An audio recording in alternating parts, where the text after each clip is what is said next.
पिता परमेश्वर, हम आपको धन्यवाद देते हैं इस संध्या समय में आपका सन्निधि में आने के लिए प्रभु ने मौका दिया। विशेषकर भाषा का अडिस्थान से हम आज इकट्ठा हुए।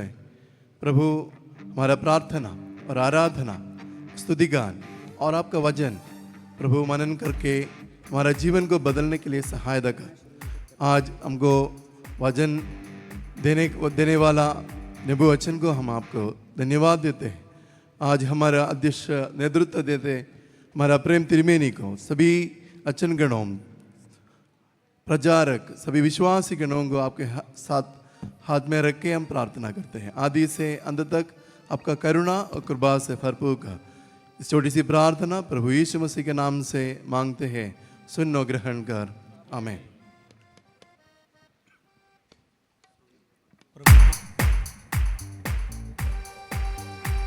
प्रभु की नाम महिमा हो। गीत की पुस्तक में पहला गीत गा के हमारा हिंदी रीजनल मीटिंग शुरू करेंगे। हालेलुया स्तुति गाएंगे।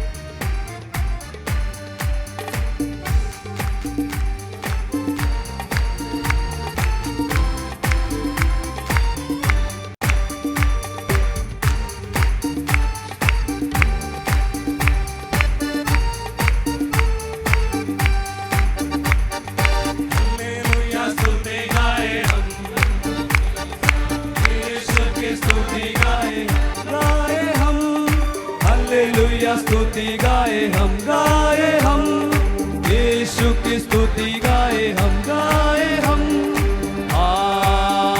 Hallelujah hallelujah hallelujah hallelujah hallelujah hallelujah.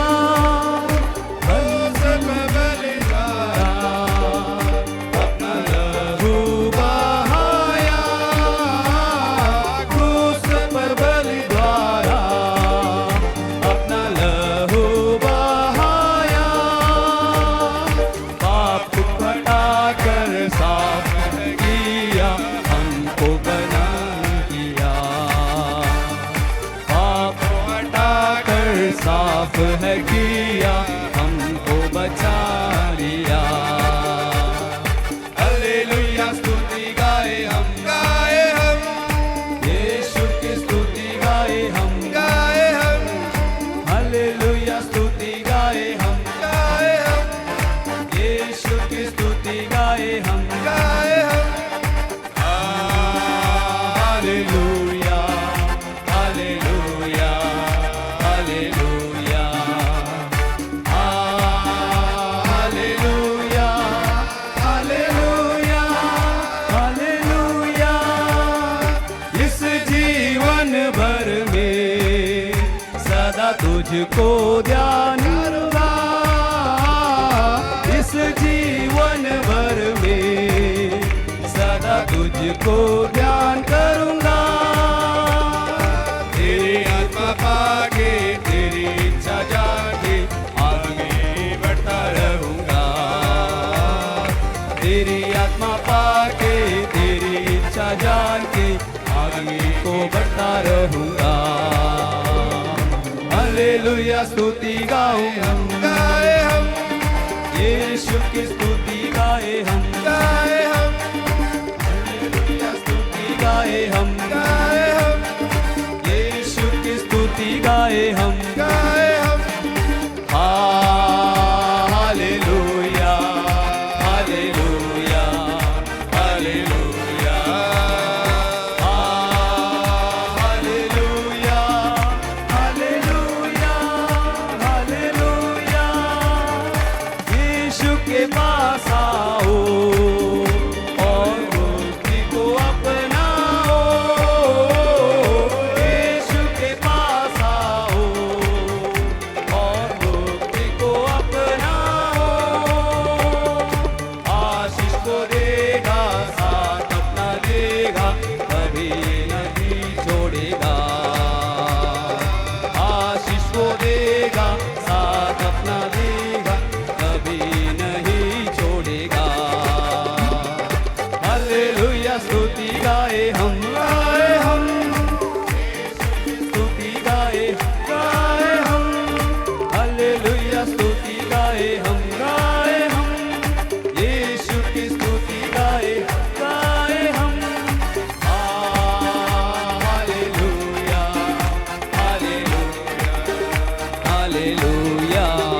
गीत गाएंगे। गीत की संख्या 4, सॉन्ग नंबर 4। हमारा गीत की पुस्तकों में गीत की संख्या 4।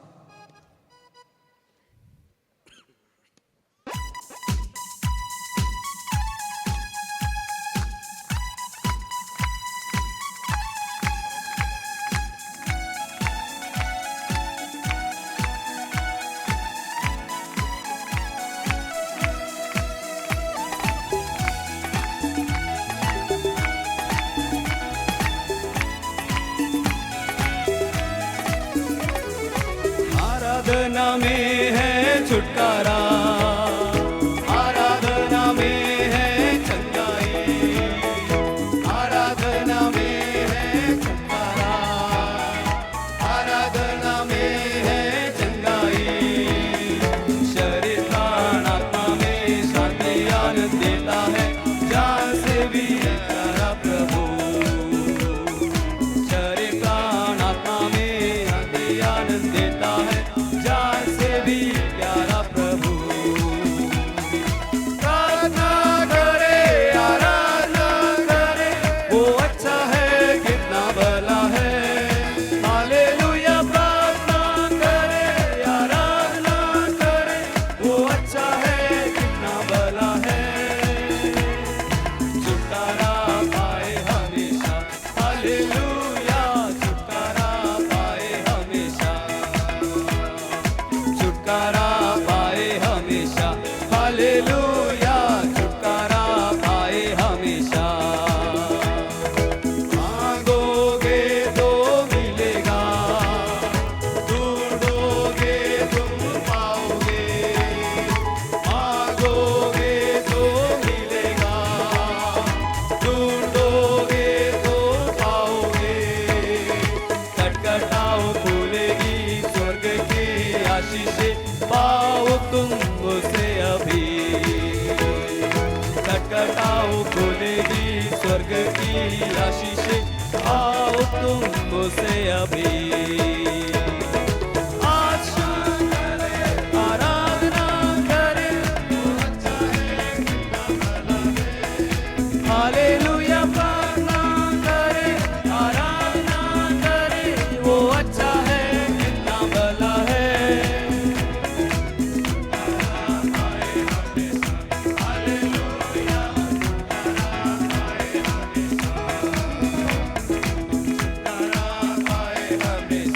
हालेलुया। छुटकारा पाए हमेशा। प्रार्थना करो निरंतर, प्रार्थना करो विश्वास से, प्रार्थना करो निरंतर, प्रार्थना करो विश्वास से।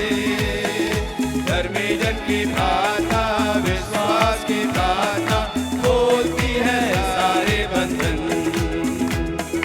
धर्मी जन की प्रार्थना, विश्वास की प्रार्थना, खोलती है सारे बंधन।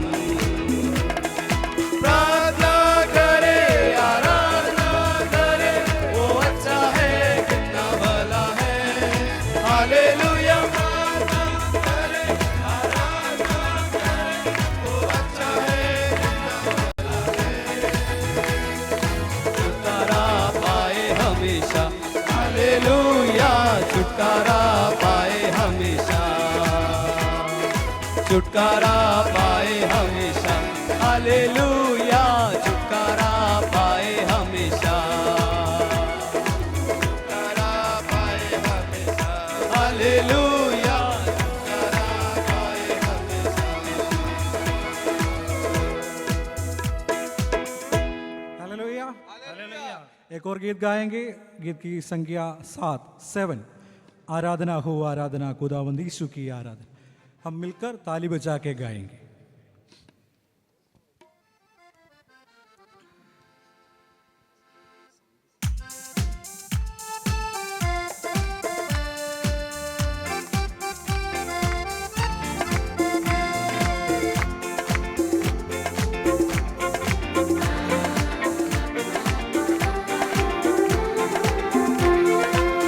आराधना हो आराधना, खुदावंद यीशु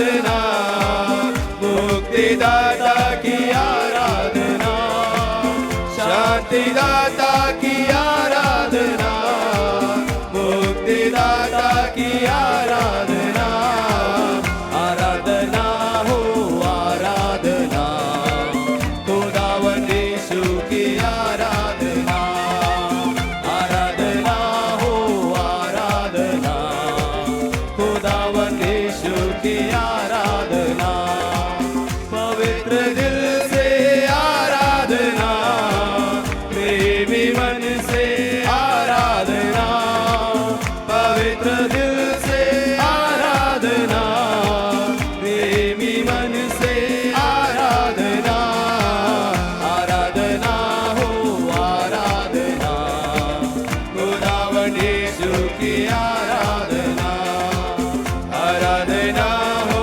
आराधना, खुदावन यीशु की आराधना, मेरे मसीहा की आराधना, जीवन दाता की आराधना, मेरे मसीहा की आराधना, जीवन दाता की आराधना, आराधना हो आराधना, खुदावन यीशु की आराधना, आराधना हो आराधना, खुदावन यीशु की आराधना, दूतों के संग संग आराधना, स्तुति प्रशंसा आराधना, दूतों के संग संग आराधना, स्तुति प्रशंसा आराधना,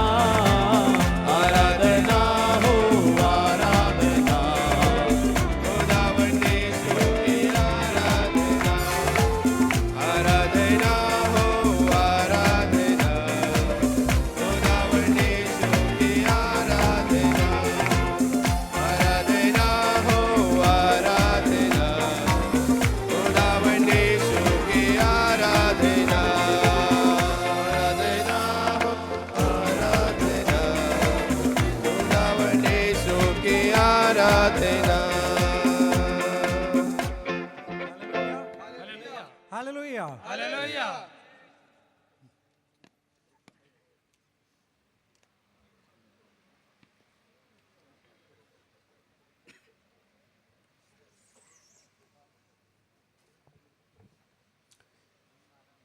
मैं सबसे विनती करता हूँ कि हम जो भी आज इस सम्मेलन में, क्षेत्र मिलन में आए हुए हैं, सब आगे आकर अपने अपने जगह ग्रहण करें। बिछड़े हुए देख के, बिखरे हुए देख के अच्छा नहीं लग रहा है, इसीलिए सभी लोग विश्वासी गण आगे आकर अपने अपने स्थान ग्रहण करें। मेरे में निक्षुब्ध स्वागत भाषण का वर्तमान है। आज के हमारे इस हिंदी उड़िया क्षेत्रीय मिलन हर साल की तरह बुधवार के दिन शाम को 7:30 बजे से होने के लिए प्रभु ने कृपा किया। इसलिए त्रिएक परमेश्वर पिता, पुत्र और पवित्र आत्मा के नाम पर प्रभु की स्तुति और धन्यवाद करता हूँ। हमारे जो आज के इस मिलन का अध्यक्ष है वो हमारे इस दिल्ली डायसिस के, हमारे मार्तोमा कलीसिया के दिल्ली डायसिस के धर्म अध्यक्ष बिशप राइट रेवरेंड जकरियास मार अप्रेम एपिस्कोपा बिशप है। हम आज के यहाँ पे आए हुए हर एक व्यक्ति के नाम पर हमारे बिशप को सबके नाम में स्वागत करते हैं। हमारे आज के जो मुख्य वक्ता है, हम सबसे परिचित है रेवरेंड नेबू वर्गीस अचन जो धर्मज्योति विद्यापीठ है, विद्यापीठ के प्रोफेसर है, और अचन पादरी जो है अपना, वो आज हमारे साथ प्रभु के वचन से बांटने के लिए आए हुए हैं। अचन को भी आज यहाँ पे आए हुए हर एक व्यक्ति के नाम पे स्वागत करता हूँ। हमारे मार्तोमा कलीसिया के अडूर डायसिस के जो हमारे राइट रेवरेंड मैथ्यूस मार सेराफिम बिशप है, ये हमसे अपरिचित बिल्कुल नहीं है। हम में से बहुत लोग सिहोरा जा चुके हैं, मध्य प्रदेश में रह चुके हैं, और हमारे बीच में पिछले बहुत सारे साल रहे हैं हमारे चांडी अचन, या फिर आज हमारे साथ हमारे सराफिम तिरमेनी है। सबों के नाम पर हमारे मैथ्यूस, राइट रेवरेंड मैथ्यूस मार सराफिम एपिस्कोपा तिरमेनी को हमारे इस मिलन में स्वागत करते हैं। हमारे इस मिलन में हमारे साथ हमारे सीनियर विकारी जनरल अचन्स है, हमारे विकारी जनरल अचन है, बाकी बहुत सारे हमारे अचन्स और हमारे MTEA के यानी कि संगम के जो ऑफिस बियरर्स है, general secretary Achan, travelling secretary Achan, trustees और हमारे नॉर्थ इंडिया के मिशन कोऑर्डिनेटर, सब लोग हमें इस आज के मिलन और आशीषपूर्ण और अनुग्रह करने के लिए सहायता कर रहे हैं। सबों को प्रभु के नाम पे इस जो हमारे मिलन को अनुग्रह करने के लिए उन्होंने जो भी मेहनत किया उसको मन में रखते हुए हमारे इस मिलन में स्वागत करते हैं। मैं ज़्यादा समय लेना नहीं चाह रहा हूँ। हम सब आगे हमारे वक्त प्रभु के वचन से सुनना चाहते हैं। इस मिलन का सबसे बड़ा खासियत ये है कि जम्मू कश्मीर से भी हमारे बीच हमारे विश्वासी है, north east Tibetan mission border से भी है, दिल्ली से भी है, राजस्थान, छत्तीसगढ़, मध्य प्रदेश, उड़ीसा, सब जगह से शायद गिनती में कम होंगे, लेकिन लोग विश्वासी, हमारे इवेंजलिस्ट, हमारे मिशनरीज सब आए हुए हैं। सभी लोग बहुत मेहनत करके यहाँ पे आए हुए हैं। उन सब का मेहनत हम सब दाग देते हैं और हमारे इस मिलन सबसे अनुग्रह होने के लिए प्रार्थना करते हैं। और मेरा स्वागत भाषण से मैं विराम लेता हूँ। सबको जय मसीह की।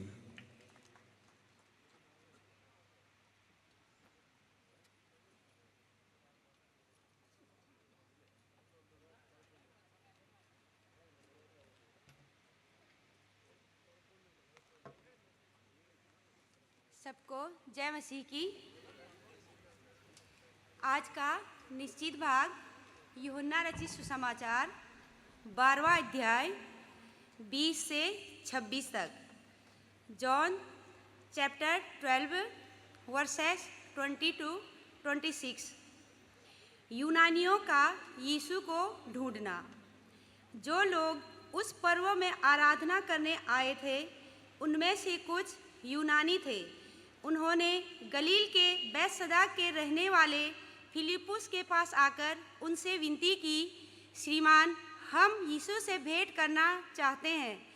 फिलिप्पुस ने आकर अंद्रियास से कहा। तब अंद्रियास और फिलिप्पुस ने जाकर यीशु से कहा। इस पर यीशु ने उनसे कहा, वह समय आ गया है कि मनुष्य के पुत्र की महिमा हो। मैं तुमसे सच सच कहता हूँ कि जब तक गेहूं का दाना भूमि में पड़कर मर नहीं जाता वह अकेला रहता है, परंतु जब मर जाता है तो बहुत फल लाता है। जो अपने प्राण को प्रिय जानता है वह उसे खो देता है, और जो इस जगत में अपने प्राण को अप्रिय जानता है वह अनंत जीवन के लिए उसकी रक्षा करेगा। यदि कोई मेरी सेवा करे तो मेरे पीछे हो ले, और जहाँ मैं हूँ वहाँ मेरा सेवक भी होगा। यदि कोई मेरी सेवा करे तो पिता उसका आदर करेगा। आमीन। आज का पाठ समाप्त।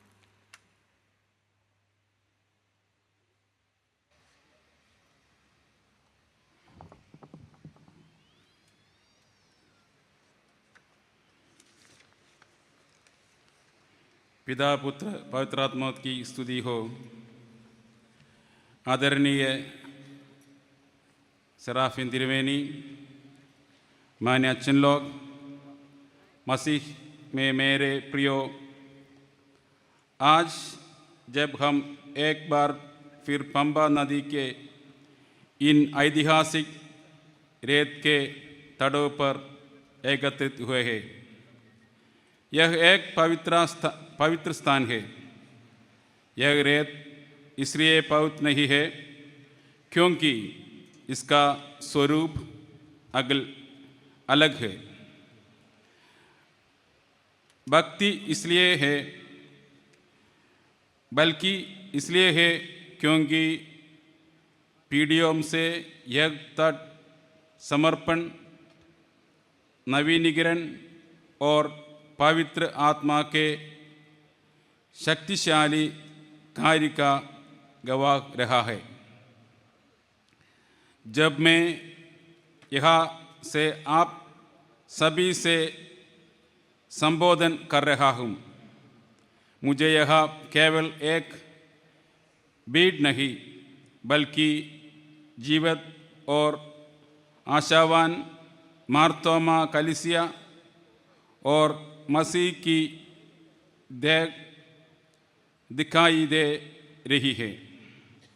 हम यहाँ इसलिए हैं क्योंकि अपने पूर्वजों की तरह हम भी जानने हैं कि हमारी आत्माएं प्यारी है और केवल जीवन का जल ही हमें तृप्त कर सकता है। मार्तोमा कलीसिया और मारामन कन्वेंशन हमेशा से ओपन बाइबल और वचन की सर्वजनता पर केंद्रित रहा है।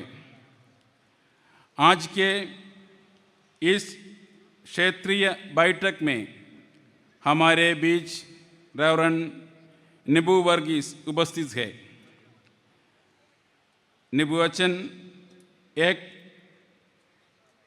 प्रकार विद्वान और परमेश्वर के वचन के प्राप्ति अटूट उत्साह रखने वाले व्यक्ति है। फरीदाबाद के धर्मज्योति विद्यापीठ में नया नियम के संकाय सदस्य के रूप में और तिब्बत सीमा मिशन में उनके वर्ष को अनुभव ने उन्हें सुसमाचार की गहरी और व्यावहारिक समझ दी है। निबुवचन आज हमें संबोधित करेंगे। मैं आप सभी से अनुरोध करता हूँ कि केवल सुनने के लिए नहीं बल्कि बदलने के लिए सुने। दो स्तरों पर हमें बदला है। पहला, परंपरा से ऊपर आत्मदोष। यह बहुत आसान है कि मारामन कन्वेंशन हमारे लिए सिर्फ एक सालाना आदत बनकर रख जाए, लेकिन परमेश्वर का वचन कोई संग्रहालय की वस्तु नहीं है। यह दोधारी तलवार है। दूसरा, सामाजिक पवित्रता। हमारी भक्ति इस पंथल तक सीमित नहीं रह सकती। यदि हमारे यहाँ के आत्मिक अनुभव से समाज के गरीबों को न्याय और दुखियों को सद्भावना नहीं मिलनी तो हमारी आराधना अधूरी है। क्षेत्र के लिए चुनौती। आपके बिशप के रूप में मैं हमारे क्षेत्र के लिए मारामन उपरात अधिदेश पोस्ट मारामन मैंडेट रखना चाहता हूँ। पहला, पड़ोस का चर्च। यहाँ मिली जागृति को अपने कलीसिया तक ले जाए। हमें ऐसी कलसिया बनाना है जो केवल भवनों में ना मिले बल्कि यह जो बाहर निकलकर सेवा करे. Let us be a church that doesn't just hold services inside the four walls but also render services to the society. दूसरा, युवा शक्ति. युवाओं, आप कल का नहीं बल्कि आज का कलीसिया हो. हमें आपके साहस की आवश्यकता है ताकि सुसमाचार उन डिजिटल और आधुनिक जगहों तक पहुंच रहे जहां मेरी पीढ़ी नहीं पहुंच जा सकती. तीसरा, मिशन में एकता. यहाँ दुनिया सांप्रदायिक और विभाजन से टूटी रही है. वहाँ हमारी एकता एक गवाही बने. लोग हमारे आपसी प्रेम का देखकर जान सके कि हम मसीह के शिष्य हो. जैसे पंबा नदी की मत हवाएं इस पंदल को छू रही है, वैसे ही पवित्र आत्मा की प्यार आपके हृदयों को थूले. रेवरेंड नेबुवर्गीस सचिन के माध्यम से जो वचन आज हमारे बीच आएगा वह हमारे जीवन में से गुना फल करे, 100 गुना फल कर ले आए. इस प्रार्थना के साथ मैं अपने अध्यक्षीय संबोधन से विराम लेते हैं. त्रिएक परमेश्वर हम सभी को अनुग्रहित करे. आमीन.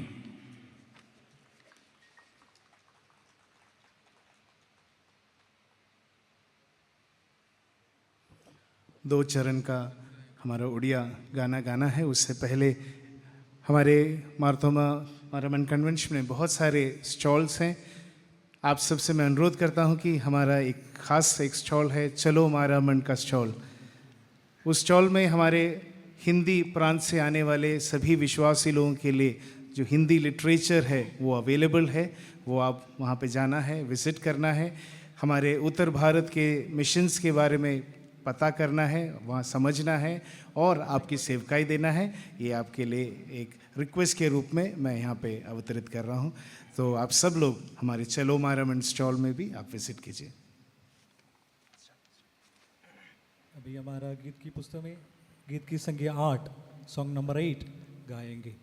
किसको किसको आता है ताली बजा के एक साथ गाएंगे. सदा प्रभु कर धन्यवाद करो, कारणों से मंगलमय. सदा प्रभु कर धन्यवाद करो, कारणों से मंगलमय. कारणों तांकर दया अनंत काल स्थायी. कारणों तांकर दया अनंत काल स्थायी. सदा प्रभुंकर धन्यवाद करो, करुणा से मंगलमय.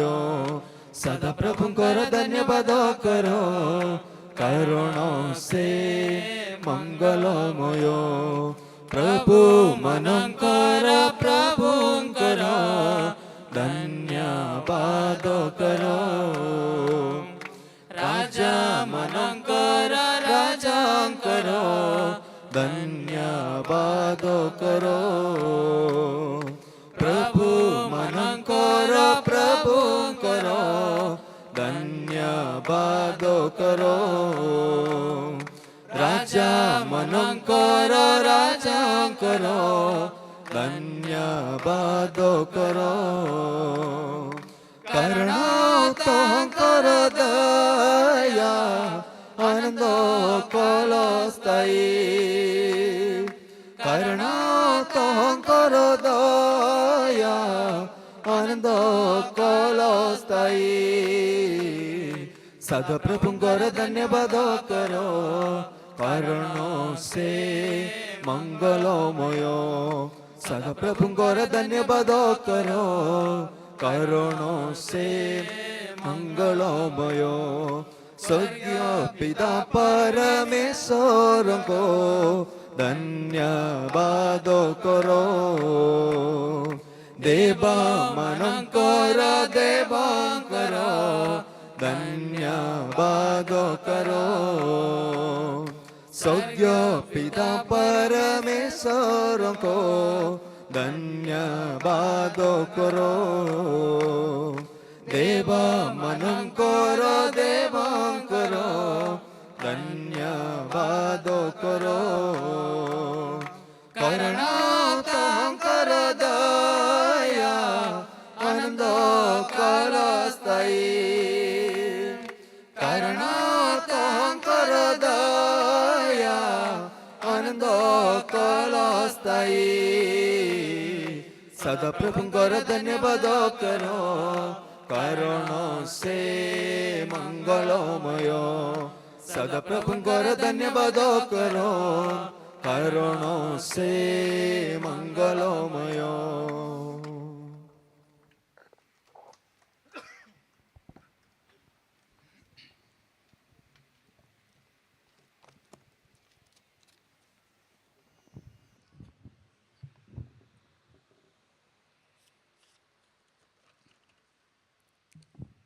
Praise the Lord.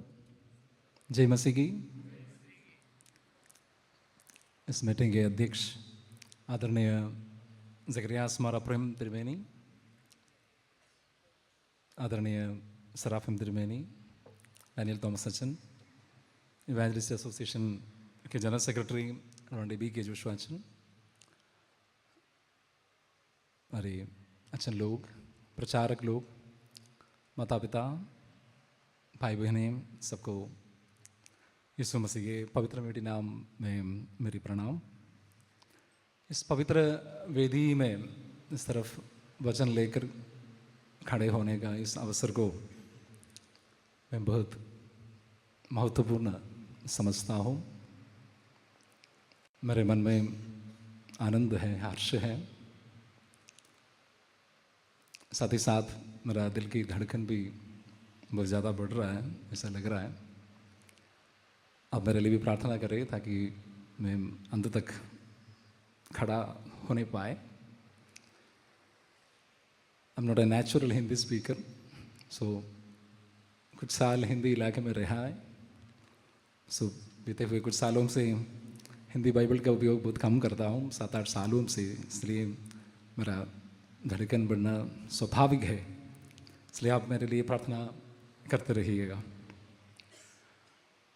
हमारी मरामन कन्वेंशन की 131वां मीटिंग में हम लोग शामिल हैं, लेकिन हम सबको पता है कि इसे क्षेत्रीय भाषाओं की मीटिंग शुरू होते उतना साल नहीं हुआ है, कुछ ही साल हुआ है, मुझे पता नहीं है कितना साल हो गया। हमारा चर्च इतना बड़ा हो गया इसलिए ऐसा करना पड़ रहा है, मैं ऐसा नहीं सोच रहा हूँ। ये हमारी वृद्धि इतना बड़ा हो गया इसलिए हम लोग करना पड़ रहा है, ऐसा नहीं है। एक्चुअली ऐसा विविधता कलीसिया की स्वाभाविक प्राकृतिक मार्ग है। कोई भी एकरूपता ऐसा कलीसिया हो ही नहीं सकता। एक्चुअली बाइबल, भविष्यद्वक्ताओं का वाणी और नया नियम की जो भी संदेश है एक रूपता के खिलाफ है। यहूदी लोग एक रूपता में गर्व करते थे। उनके जो एक मिथ्या घमंड था कि हम लोग, हमारा खून शुद्ध है, द प्योरिटी ऑफ ब्लड, हम लोग एक ही भाषा, हमारा भाषा सबसे इम्पोर्टेंट है, सबसे महत्वपूर्ण है, महान है, और अन्य सब को ज़रा नीचे की ओर देखता था। लेकिन उसके खिलाफ है बाइबल का संदेश, सुसमाचार की संदेश। सारे प्रकार की दीवारों को तोड़ने वाली संदेश है परमेश्वर का सुसमाचार का संदेश।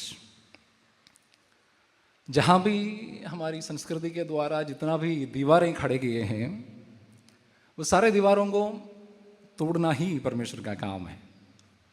इफिसियों में हम लोग पढ़ते हैं कि यीशु ही हमारा मेल है, जिसने दोनों को एक कर लिया और अलग करने वाली दीवार को बीच में से ढा दिया, तोड़ दिया। सारे दीवारों को तोड़कर हम लोग भी, हमारे कलीसिया को भी देखेगा तो एक ज़माने में ऐसा था, 2000 साल पुरानी है हिस्ट्री, तो इतिहास तो बहुत लंबी है, लेकिन हम खुद को एक समुदाय करके मानते थे। लेकिन जब नवनीकरण हुआ, पवित्र आत्मा की जो जागृता, जो रिवाइवल हमारे बीच में आया, तब हमको पता चला है कि ऐसा हो ही नहीं सकता। समुदाय ही रहेंगे हम, लेकिन कलीसिया नहीं बनेंगे, चर्च नहीं बनेंगे। और चाहिए हमको बाहर जाना ज़रूरी है, लोगों को एकत्रित करना ज़रूरी है। मसीह में कोई यहूदी नहीं, कोई यूनानी, neither Jew nor Greek। जितना भी ये जो सांप्रदायिक रूप से जितना भी ऊंच नीचता जो भी है, असमानता है, वो मसीह में समाप्त होते हैं। मसीह में कोई दास नहीं, कोई स्वतंत्र नहीं। दास मालिक और गुलाम, ऐसे कोई असमानता, सामाजिक असमानता, कोई ऊपर कोई नीचे, मसीह में समाप्त होता है। वो ऐसे समाचार की संदेश, न नर न नारी और लिंग भेदभाव जो भी है, समानता जो भी है, वो सब यीशु मसीह में समाप्त हो जाते हैं। सो इट इज कोई नेचुरल है, इसे स्वाभाविक रूप से ऐसा होना ही, ये हमारी एक चर्च का नेचर है। वही हम लोग सेलिब्रेट करते हैं। हम एक रूपता की ओर हमको ऐसे निमंत्रित करने वाले राष्ट्रीय परिस्थिति में हम लोग रहते हैं, लेकिन हम लोग अभी अनेकता का सेलिब्रेशन कर रहा है इस पंदल के नीचे। प्रभु को धन्यवाद है।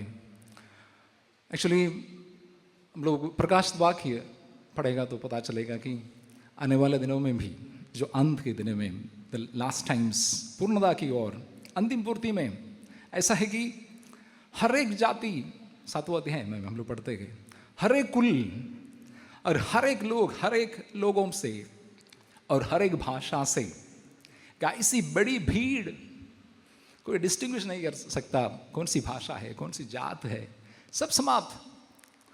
वो है आने वाली, उसकी इंतजार में है, उसकी एक फॉरटेस्ट है, पूर्व अनुभव हमारा है, हम हो रहा है कि आने वाली परमेश्वर के राज की एक पूर्वानुभव में हम लोग प्रभु के सामने आए हैं। प्रभु को धन्यवाद देता हूँ कि ऐसा एक मौका हमारा जीवन में मिला है। विशेषकर मुझे वचन लेकर आपके सामने खड़ा होने की अवसर मिला है। अभी हम लोग वचन से सीता ने सुनाया, यूहन्ना रचित सुसमाचार 12वां अध्याय 20 से लेकर 26 तक पढ़ चुके हैं, आप लोग सुन चुके हैं। 23 से लेकर एक और बार मैं पढ़ता हूँ, उसके बाद वचन ध्यान की ओर बढ़ेंगे। इस पर यीशु ने उनसे कहा, यूहन्ना रचित सुसमाचार 12वां अध्याय 23।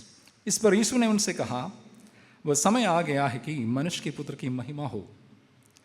मैं तुमसे सच सच कहता हूँ कि जब तक गेहूं का दाना भूमि पर पड़कर मर नहीं जाता, वह अकेला रहता है, परंतु जब मर जाता है तो बहुत फल लाता है। जो अपने प्राण को प्रिय जानता है वह उसे खो देता है, और जो इस जगत में अपने प्राण को अप्रिय जानता है वह अनंत जीवन के लिए उसी की रक्षा करेगा। सिर झुकाए हम प्रार्थना करें। अनुग्रहकारी पिता परमेश्वर, धन्यवाद देते हैं इस सुनहरा अवसर के लिए, एक साथ इस सम्मेलन मनाने का अवसर मिला। प्रभु वचन की ओर हम लोग फिर से देखते हैं। प्रभु वचन से जो भी बातें आप हमको सुनाना चाहते हैं, वो आपका पवित्र आत्मा की सहायता से मेरे मुंह के द्वारा आपके लोगों तक पहुंचाए। सिंधी प्रभु की पवित्र मीठी नाम से मांगते, सुनो दया से ग्रहण कर, आमीन। यूहन्ना रचित सुसमाचार। एक्चुअली मसीह के मृत्यु वरण, समाधि में शयन, तीसरे दिन जी उठने का उस मसीही संभव घटना के करीब 60-70 साल के बाद रचित सुसमाचार है। सबसे लेटेस्ट, न्यूएस्ट, सबसे नया सुसमाचार है यूहन्ना का रचित सुसमाचार। अन्य 3 समदर्शी सुसमाचारों से थोड़ा बहुत फर्क उसमें हम लोग देखते हैं। वो शुरू होते ही आपको पता है, आदि में वचन था और वचन परमेश्वर के साथ था और वचन परमेश्वर था। वचन और परमेश्वर में कोई फर्क नहीं है। यहाँ हम लोग कोई इन्फेंसी नैरेटिव कैसे यीशु पैदा हुआ वो कुछ नहीं दिखते हैं यहाँ, उसकी ज़रूरत ही नहीं है क्योंकि 1-2 डेकेड्स आगे बढ़ चुके हैं।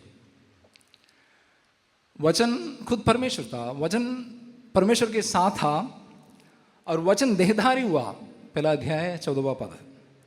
और वचन देहधारी हुआ और अनुग्रह और सच्चाई के साथ, सच्चाई से परिपूर्ण होकर हमारा बीच में डेरा किया। वो है यीशु मसीह। यीशु मसीह एक प्री एक्सिस्टेंट गॉड, पहले ही परमेश्वर के साथ रहे। परमेश्वर खुद, कोई फर्क नहीं है परमेश्वर और उनके बेटे में, एक है करके बोलने वाली यूहन्ना का सुसमाचार। इसका जो पहला 11 अध्याय को ऐसा एक पंडितों ने ऐसा एक नाम रखा है कि चिन्हों की पुस्तक, बुक ऑफ साइंस, चिन्हों की पुस्तक। उसमें हम लोग चिन्हों को देखते हैं।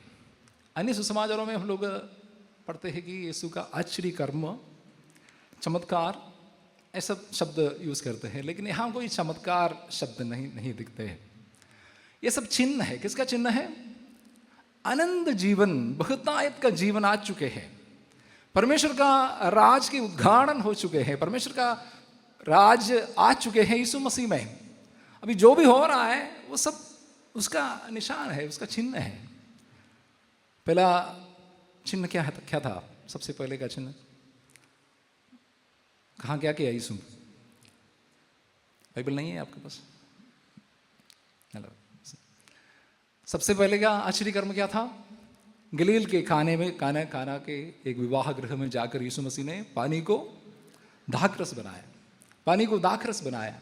उसका संदेश क्या है? परमेश्वर का राज्य आ चुके हैं। सबसे उत्तम दाखरस किसको मिला? आखिरी श्रेणी तक मिला है।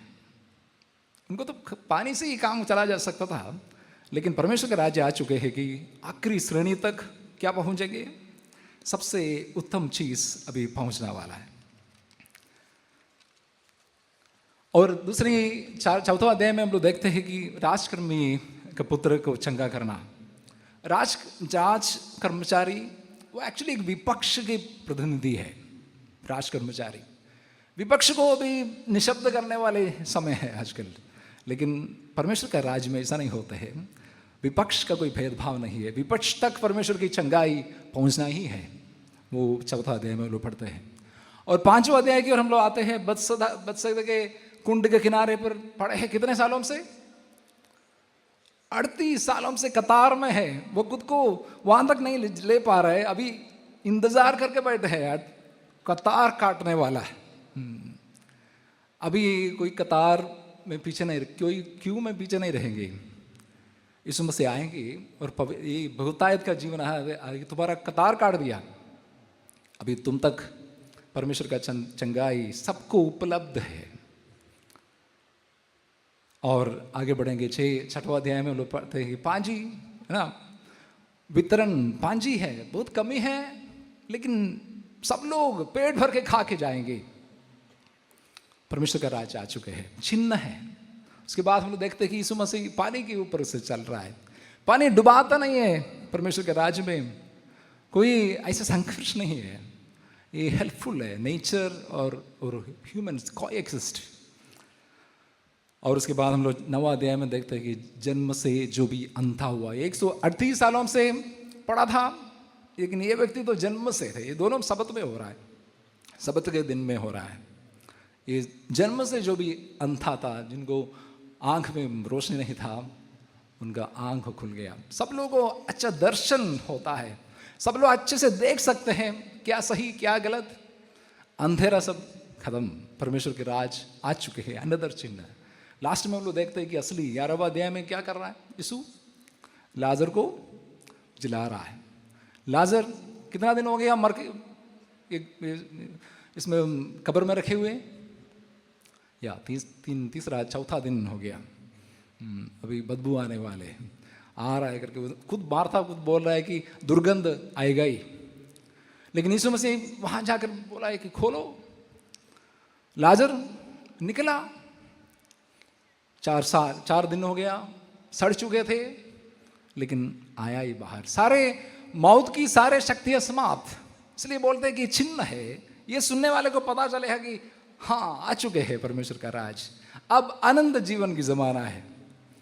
12वां अध्याय से लेकर हम लोग उसको दूसरा नाम लिखा है कि वो है महिमा की पुस्तक, बुक ऑफ ग्लोरी। 12 से लेकर आगे 20 तक की अध्याय, 21वां भी है। उसमें 12वां अध्याय में हम लोग देखते हैं कि मरियम जो लाजरस की बहन है, वो क्या कर रहा है, यीशु मसीह को अभिषेक कर रहा है। बहुमूल्य इत्र से एक टोन चेंज हो रहा है, महिमा की बातें हैं। अभिषेक यीशु मसीह का मतलब है कि अभिषिक्त कौन कर रहा है, मरियम को यीशु मसीह को अभिषेक कर रहा है कि बहुमूल्य इत्र से उनका पाव को अभिषेक कर रहा है, अपने बाल से वो पहुंच रहा है, देख रहा है। उसके बाद हम लोग 12वां अध्याय में ही देख रहा है कि होशन्ना, यरूशलेम में विजय प्रवेश, ये सब महिमा की बातें हैं। 13वां अध्याय में अपने चेले की पाँवों को धोने वाले यीशु मसीह को, एक दृष्टांत, एक नमूना उनके लिए छोड़ कर जाने वाले यीशु मसीह को हम लोग देखते हैं।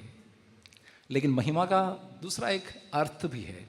यीशु मसीह का महिमा का अर्थ है क्रूसिफिक्शन। 12वां अध्याय 32वां पद में हम लोग पढ़ते हैं, ऊंचे पर चढ़ा जाऊंगा। महिमा कैसे होते हैं, क्रूसिफिक्शन के द्वारा महिमा होते हैं। क्रूस पर चढ़ाया जाना मसीहा की महिमा है। ये तो अब क्रूस के बारे में बताने वाली चैप्टर्स है। यहाँ 11वां अध्याय में हम लोग देख रहे हैं, तो देखेगा तो पता चलेगा। 11वां अध्याय 53वां पद, उसी दिन से उसे मार डालने की षड्यंत्र, यीशु मसीह को मार डालने की षड्यंत्र 5वां अध्याय से लेकर हम लोग देख रहा है ना। महिमा दूसरों की षड्यंत्र के ऊपर है।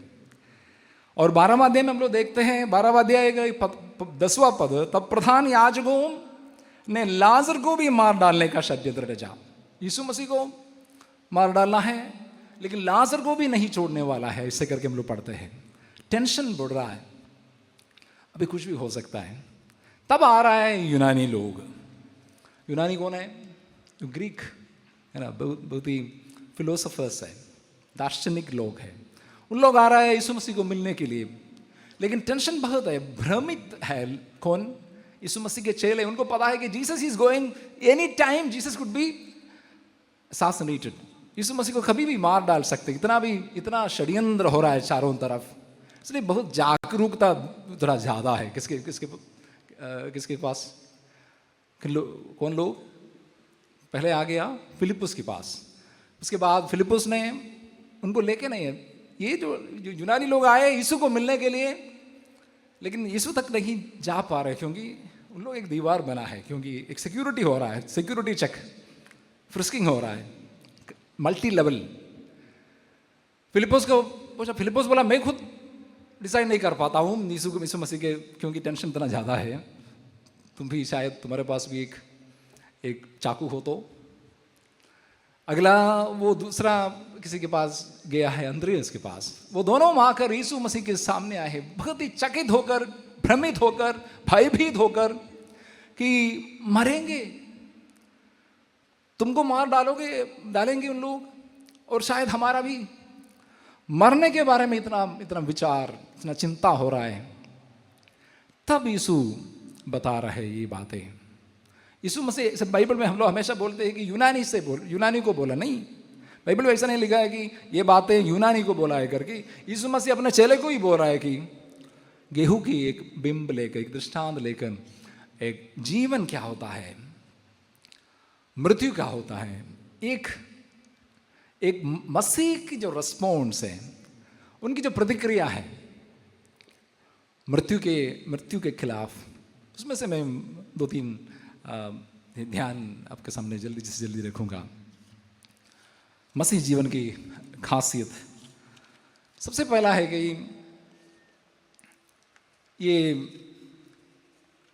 भयभीत ना हो। ये मतलब ये चेले बहुत ही चकित थे, भयभीत है, मर जाओगे, तुमको मारोगे। लेकिन ईसाई जीवन में, मसीह जीवन में हम लोग ये समझना है जीसस के रिस्पॉन्स से कि सारे प्रकार की डर खत्म होना बहुत अनिवार्य है। तुमको डराने की जगह मतलब समय है। हर जगह हम लोग सोचते हैं कि अभी के बारे में भी सोचेगा तो पता चलेगा कि डर, भय एक टूल करके यूज करते हैं। अभी हम लोग आगे कैसे बढ़ेंगे, चारों तरफ भय ही भय है। लेकिन मसीह जीवन में सबसे प्राथमिक चीज है कि भय को दूर करना। जो लोग भय को दूर नहीं करते हैं उनको मसीह नहीं समझ सकता। यीशु मसीह यहाँ बोले कि तुम क्यों मरने के बारे में इतना सोच रहे हो, मुझे कोई चिंता नहीं है। गेहूं के बारे में, ये मरने से जीवन, ये गेहूं का दाना ऐसा ही रहेगा तो ऐसा ही रहेगा। यहाँ ऐसा नहीं लिखा है कि वो खत्म हो जाएगा, नाश हो जाएगा, नहीं, ऐसा ही रहेगा। लेकिन वो अपने आप को फेंक देते हैं, जोखिम उठाने के लिए तैयार हो जाते हैं, तब क्या हो जाता है ना, इस जीवन 30 गुना, 60 गुना, 100 गुना बढ़ जाते हैं। जितना भी हम लोग संभालो, हमारा जीवन क्या हो जाएगा, हम लोग मरेगा ही। लेकिन बाइबल हमको बताते है, यीशु हमको बताते हैं कि कैसे इस जीवन को मल्टीप्लाई, गुना करें। प्रोग्रेशन है, ज्योमेट्रिक प्रोग्रेशन है, AP GP ऐसा करके 30 गुना, 60 गुना, 100 गुना। डराने के इस समय में हम लोग डर के आगे जाने वाले लोग होना चाहिए, मसीह लोग। लगातार हम लोग यीशु बताते हैं तुम्हारा मन व्याकुल ना हो, किसी चीज़ों से डरना नहीं चाहिए। तुम्हारा भविष्य क्या होगा, कल क्या होगा, डर समाप्त होने वाले समय होना चाहिए। हम लोग पहले ऐसा सिखाते हैं कि थे डर को छोड़ना। हमारा मलयालम में एक सॉन्ग है, ഭീരത്വത്താൽ അനേകരും പീരപ്പിന്മാറി ഖേദിക്കും, ധീരത നൽകുക യേശുവേ, वीरनाम साक्षियाकुगा। मैं हिंदी में ट्रांसलेट, मुझे साहस दीजिए प्रभु, ताकि हम पूर्ण वीरता के साथ तुम्हारी गवाह होकर खड़े हो जाए। जहां भी डर है वहां क्या होते हैं, क्यों डरना पड़ रहा है? यूहन्ना की पहला पत्री में उसकी जवाब है, जो प्रेम से सिद्ध नहीं होता वहां उनके अंदर डर आ जाता है। जो भी प्रेम से सिद्ध हो जाते हैं डर दूर हो जाता है। प्रेम से कोई भी डर, सारे डर, सांप से क्यों डरते हैं? इसलिए डरते हैं कि सांप काटेगा तो मरेगा।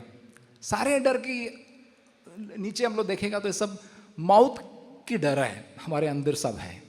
लेकिन जो भी यीशु मसीह में है वो इसके आगे चलना जरूरी है। हम लोग विश्वास करते हैं कि तीसरे दिन जी उठे हुए परमेश्वर में, सो हम लोग डरेंगे ही नहीं। हमारे यहाँ का अभी का एक MP है, मैं उनका नाम नहीं लेना चाहता हूँ। एक ज़माने में IAS ऑफिसर था, बहुत ही रिस्की, बहुत जोखिम उठाना पड़ा। एक बार दिल्ली में उनका काम ऐसा था कि बहुत बड़े बड़े मकानों को तोड़ना पड़ा। तब मैंने देखा है ये कैरली चैनल में उनका एक इंटरव्यू, तब जॉन ब्रिटास ने उनको पूछा है कि आप इतना सारे बड़े बड़े लोगों को खिलाफ खड़ा होना पड़ा, आपको डर नहीं लगा? तब उन्होंने बोला मैं ईसाई हूँ, I am a Christian, I don't fear anything, fear death. मैं तीसरा दिन जी उठा हुआ परमेश्वर पर विश्वास करता हूँ। अभी डर के इस ज़माने में हमारी साहस को वापस लेने का अवसर है। प्रभु बोलते हैं कि डरो मत, पूर्ण ताकत के साथ आगे बढ़ो। समय बहुत कम लग रहा है मुझे।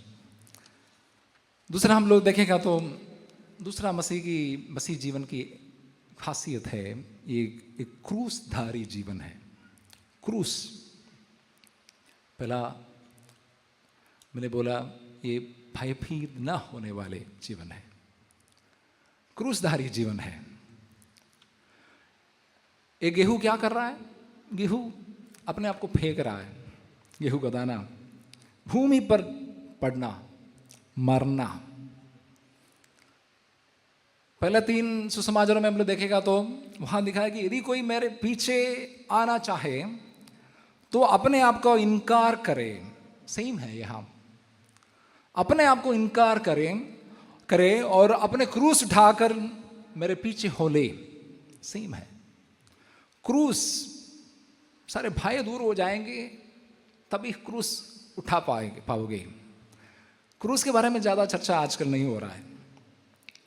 फिलिपियंस में पौलुस बोलते हैं कि रो रो कर वो बोलते हैं वे अपने चाल चलन से मसीह के क्रूस के बैरी हो गए हैं।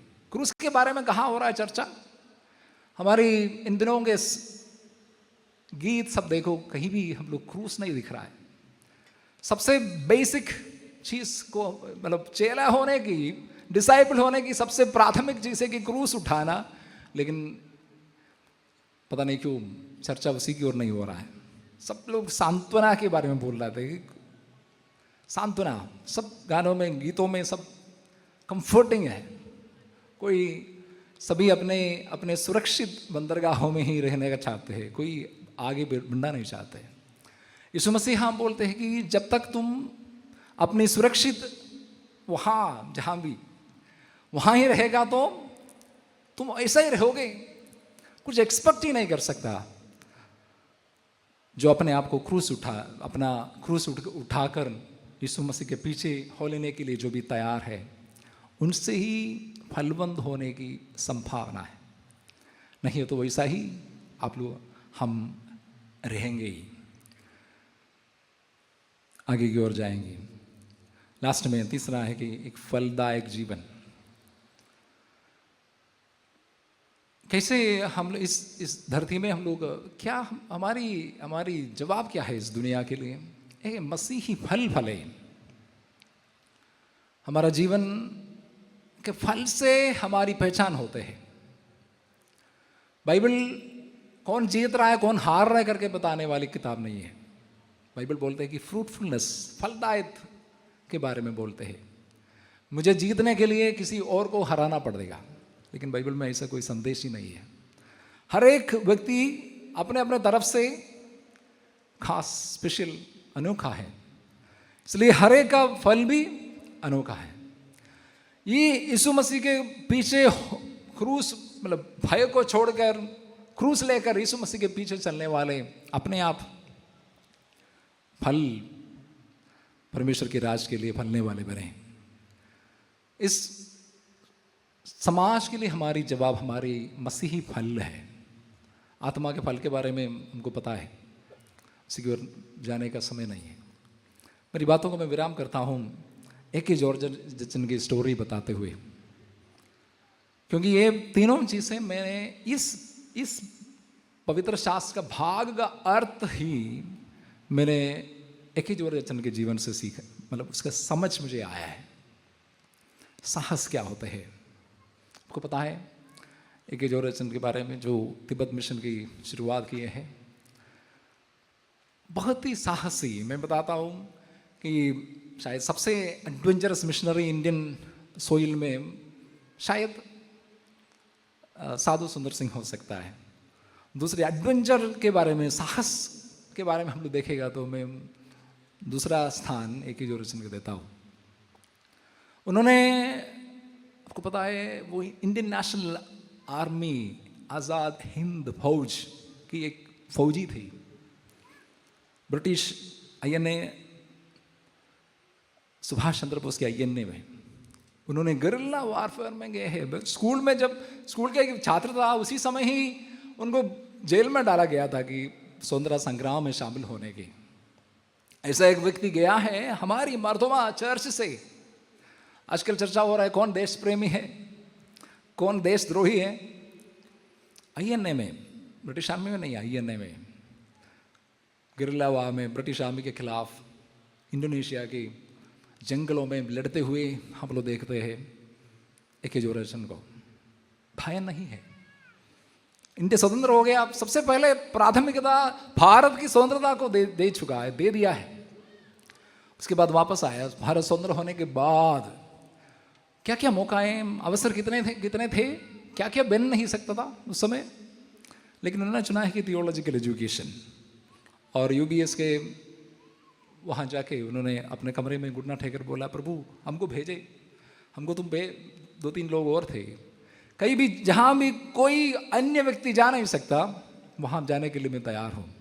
प्रभु परमेश्वर प्रार्थना सुना है और उनको भेजा है सबसे मुश्किल के इलाके में।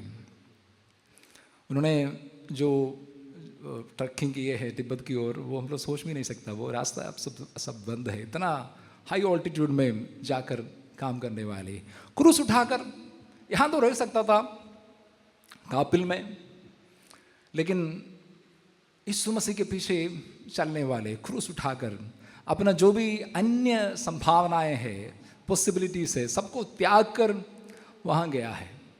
करीब 40 साल वहाँ रहा। क्या कर रहा था? फलवंद हो रहा था। वहाँ के लोग, हमारे आज जो बाइबल पढ़ा है, सीता और गीत गाई हुई, बहुत सारे लोग तिब्बत से आए हैं। वहाँ के लोग अभी भी इनके स्मृति में होगा या नहीं होगा मुझे पता नहीं, याद करते हैं। वहाँ कोई सुविधा नहीं था। इन्होंने खुद एक डॉक्टर बनकर वहाँ आए हैं। गाँव वाले बोलते हैं कि जोर सब आए हैं इसलिए मैं हूँ। मुझे वहाँ का एक दुकानदार बोला, मैंने बोला ऐसा कैसे? बोला मेरा पापा बचपन में ही ख़त्म होने वाला था कुछ बीमारी से, लेकिन हमारा गांव इतना दूर है, कोई गुंजाइश नहीं है वहाँ इलाज करने की। जोर साहब आए हैं वहाँ तक, अपना दवाई लेके, अपना सुई लेके, वो सुई लगाया वो आके घर में, तब मेरा पापा बच गया, तब मैं हूँ, नहीं तो मैं कहाँ होता था। तब मुझे पता चला है कि ये जोर साहब काबिल में रहता तो ऐसा ही रह सकता था, लेकिन उन्होंने क्रूस उठाने की, अपने आप को जोखिम में उठाने की, फेंकने की मिट्टी में। यहाँ से रास्ता सवारी शुरू हो गया तो 13वां दिन वहाँ पहुँचता था। पता ही नहीं है घर वालों को पहुँचा नहीं पहुँचा। जब 1 साल के बाद तब आता है कि जिंदा है अभी भी। ऐसा ही जगह में गया है और लोगों को जीवन दिया। ये जीवन ऐसा ही समाप्त होने वाला ही जीवन है, लेकिन उन्होंने अपने जीवन को मल्टीप्लाई किया है। यीशु मसीही ही रहना ऐसी छोटी चीज मत समझो। कुछ मिशन है, दिया हुआ मिशन, और कुछ करना है। खाली ऐसा ही गीत गाकर खाली बैठना, ये प्रभु नहीं सोचता है। परमेश्वर का राज के कर्मचारी है हम लोग। उनकी प्रतीक्षा में, उनके इंतजार में, यहाँ हमका कोई भी चीज़ अच्छा नहीं लग रहा है। सब, बाइबल खुद बोलते हैं कि सब विरोधी के हाथ में है, शैतान के हाथ में, ईविल के हाथ में। हमारा ड्यूटी है कि इसको बचाना, जीवन देना। नरक की शक्तियाँ, मौत की शक्तियाँ चारों तरफ है, लेकिन उसको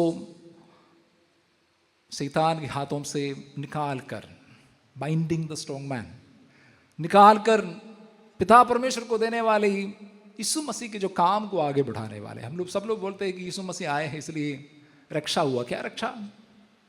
रक्षा तब होगा हम लोग सब यीशु मसीह के पीछे चलने वाले जब बने, तब होगा। नहीं है तो हम कोई रक्षा हो ही नहीं सकता। 2000 साल पुराने समय और यहाँ का अभी का समय देखो, क्या रक्षा हुआ है?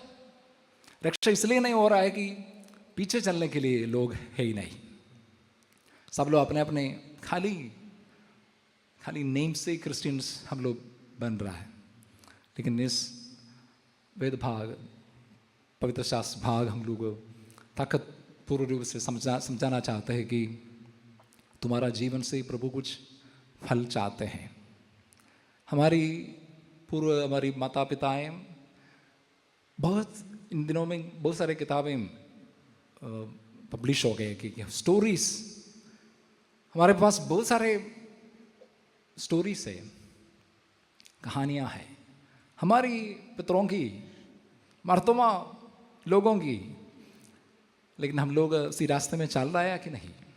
जहां भी तुम हो, सबसे पहले तुम्हारी सारे डरों को दूर करिए और परमेश्वर के चेले बनकर पीछे चलने का प्रयास करिए। खाली परमेश्वर के सामने भिखारी बनकर खड़ा होने के लिए नहीं, उनका कार्य को पवित्र शास्त्र समझकर उनके पीछे उसी रास्ता में आगे बढ़ने का प्रयास करिए, तब तुम्हारा जीवन से फल निकलेगा। वो फल 30 बहुतायत का फल है, अनंत जीवन है। वही सुसमाचार की सबसे महत्वपूर्ण मैसेज है, संदेश है। जीवन, तुमको जीवन होने के लिए और बहुतायत का जीवन, you may have life and life in abundance. Life नहीं है चारों तरफ। डिसाइपल्स, यीशु मसीह के चेले की ओर दुनिया देख रहा है, कोई आए। रोमी 8वां अध्याय में हम लोग पढ़ते हैं कि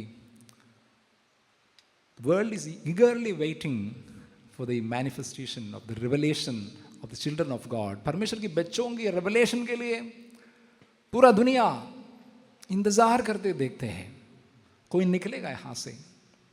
वही इस पवित्र शास्त्र का संदेश है। प्रभु परमेश्वर के पीछे क्रूस उठाकर हम लोग चले, क्रूस को महत्वपूर्ण माने। हमारी सारे धार्मिक समझ से हम लोग क्रूस को हटा दिया, तो वापस लाइए क्रूस को, तभी हम लोग परमेश्वर के लिए फल सकें। मैं मेरी बातों को विराम करना चाहता हूँ। ऐसा एक गाना है, यीशु के पीछे मैं चलने, I have decided, I think English version is well known. Yeshu के पीछे मैं चलने लगा, न लौटूंगा न लौटूंगा, संसार को छोड़कर सलीब को लेकर न लौटूंगा न लौटूंगा।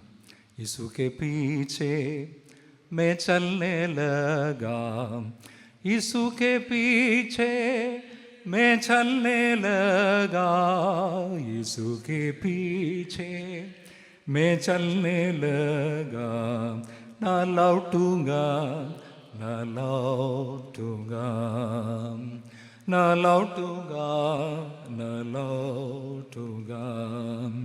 संसार को छोड़कर सलीब को लेकर, संसार को छोड़कर सलीब को लेकर, संसार को छोड़कर सलीब को लेकर, ना लौटूंगा ना लौटूंगा, ना लौटूंगा ना लौटूंगा।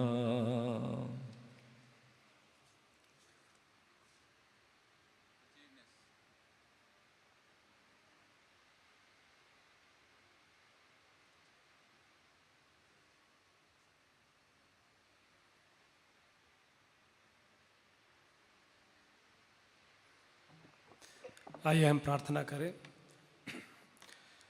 हे अनुग्रहकारी जीवित पिता परमेश्वर, हम तेरा धन्यवाद करते हैं, तेरी स्तुति करते हैं सुंदर समय के लिए, इस रात्रि के समय आपके सम्मुख आने के लिए। खासकर 131वां मारामन कन्वेंशन के रूप में हमारे हिंदी भाषा क्षेत्रीय मीटिंग के रूप में यहाँ पर इकट्ठा होने के लिए तूने मौका दिया, इसके लिए हम तुझे धन्यवाद देते हैं। परमेश्वर, हम सबों को आपके हाथों में समर्पित करते हैं। परमेश्वर, जो वचन हमने सुना, आपके वचन, अमूल्य वचन को सुनने के लिए, समझने के लिए तूने हमें शक्ति दिया, बुद्धि दिया, इसके लिए हम तुझे धन्यवाद देते हैं। खासकर यहाँ उपस्थित हर एक जनों को आपके हाथों में समर्पित करते हैं। हमारे आदरणीय प्रेम त्रिवेणी, आदरणीय सराफिम त्रिवेणी को आपके हाथों में समर्पित करते हैं। और जो वचन, प्रिय नबी वचन के द्वारा हमने सुना परमेश्वर, नबी वचन के लिए भी हम प्रार्थना करते हैं। परमेश्वर, गेहूँ का दाना जब तक मर नहीं जाता, नया जीवन नहीं लाता है। आपके वचन को सुनने के लिए तूने हमें मौका दिया। हमारे जीवन में आप हमसे फल चाहता है, 30 गुना, 60 गुना, 100 गुना फल चाहता है। हमारे फलों से आपके नाम की महिमा होता है। परमेश्वर, आपके वचन के अनुसार आपकी गवाही बनने के लिए तो हमें सहायता करना। यहाँ पर उपस्थित हर एक जनों को आपके हाथों में समर्पित करते हैं, खासकर हमारे MTA के सभी अधिकारी गणों को, सभी अचन गणों को, यहाँ बैठे हुए सभी प्रचारक गणों को, सभी विश्वासी भाइयों को, सबको आपके हाथों में समर्पित करते हैं। आज के सम्मेलन में परमेश्वर शुरू से अंत तक आपका सानिध्य रहा, पवित्र आत्मा की अगुवाई रही। हम आपको धन्यवाद देते हैं। अभी हम परमेश्वर यहाँ से जा रहे हैं परमेश्वर, फिर हम जब तक मिलेंगे हम सबको संभाल कर रखना, आपकी पवित्र आत्मा की अगुवाई हमारे साथ रहना। सब कुछ आपके मधुर और मीठे नाम मांगते सुन हृदय से ग्रहण की जाए, आमीन। पिता परमेश्वर का प्रेम, एकलौते पुत्र का अनुग्रह और पवित्र आत्मा की उपस्थिति और शांति सदा हमारे साथ रहे।